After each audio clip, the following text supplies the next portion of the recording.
Friends, welcome to MJ Spark YouTube channel. ವಿಷಯ ಏನಪ್ಪಾ ಅಂದ್ರ, ಒಂದು ವಿಡಿಯೋದಲ್ಲಿ ಸುಮಾರು ವಿಷಯ ಇದೆ. ವಿಡಿಯೋನ ಕೊನೆವರೆಗೂ ನೋಡಿ. ಯಾಕಪ್ಪ ಅಂದ್ರೆ ಈ ಒಂದು ವಿಡಿಯೋದಲ್ಲಿ ಕ್ರಿಸ್ ಅಪ್ಲಿಕೇಶನ್ ಅಂದ್ರೆ ವಸತಿ ಶಾಲೆಗಳ ಶಿಕ್ಷಣ ಸಂಘಗಳಿಂದ ಒಂದು ಸೊಸೈಟಿ ಅಂತ ಒಂದು ಅಪ್ಲಿಕೇಶನ್ ಓಪನ್ ಆಗಿತ್ತು. ಕೊನೆಯ ದಿನಾಂಕ ನಿನ್ನೆ ಇತ್ತು, ಆದರೆ ಕೊನೆಯ ದಿನಕ್ಕೆ ಎಕ್ಸ್ಟೆಂಡ್ ಆಗಿದೆ. 17/8/2026 ಅಪ್ಲಿಕೇಶನ್ ಡೇಟು ಎಕ್ಸ್ಟೆಂಡ್ ಆಗಿದೆ. ಅದರ ಜೊತೆಗೆ ಪೇಮೆಂಟ್ ಮಾಡೋದಕ್ಕೆ 18/8/2026 ಕೊನೆಯ ದಿನಾಂಕ.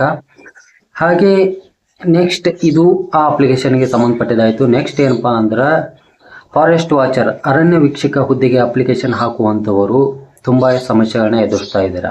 ಎಲ್ಲಿಪ್ಪ ಅಂದ್ರೆ PDF ಅಪ್ಲೋಡ್ ಮಾಡುವಂಥ ಸಂದರ್ಭದಲ್ಲಿ PDF ಅಂದರೆ SSLC ಮಾರ್ಕ್ಸ್ ಕಾರ್ಡು, ಹಾಗೆ ನಿಮ್ಮ ಇನ್ಕಮ್ ಕಾಸ್ಟು, ಕನ್ನಡ ಮತ್ತು ಗ್ರಾಮೀಣ ಸರ್ಟಿಫಿಕೇಟ್ ಇದೆ ಅಂತ ಕ್ಲಿಕ್ ಮಾಡಿ ನೆಕ್ಸ್ಟ್ ಸ್ಟೆಪ್ಪಲ್ಲಿ ನೀವು ಆ ಸರ್ಟಿಫಿಕೇಟ್ನ ಅಪ್ಲೋಡ್ ಮಾಡಬೇಕು.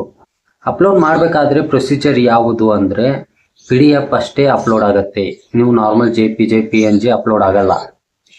PNG ಫಾರ್ಮೆಟು ಅಪ್ಲೋಡ್ ಆಗಲ್ಲ. PDF ಮಾತ್ರ ಅಪ್ಲೋಡ್ ಆಗುತ್ತೆ. ಬಟ್ PDF 150 KB ಅಂದರೆ 150 KB ಕಡಿಮೆ ಇರಬೇಕು ಸೈಜು. ಈ ತರ ಸೈಜು 150 KB ಕಡಿಮೆ ಇರಬೇಕು. PDF ಸೈಜಲ್ಲಿ ಇದ್ರೆ ಅಪ್ಲೋಡ್ ಆಗುತ್ತೆ. ನೀವು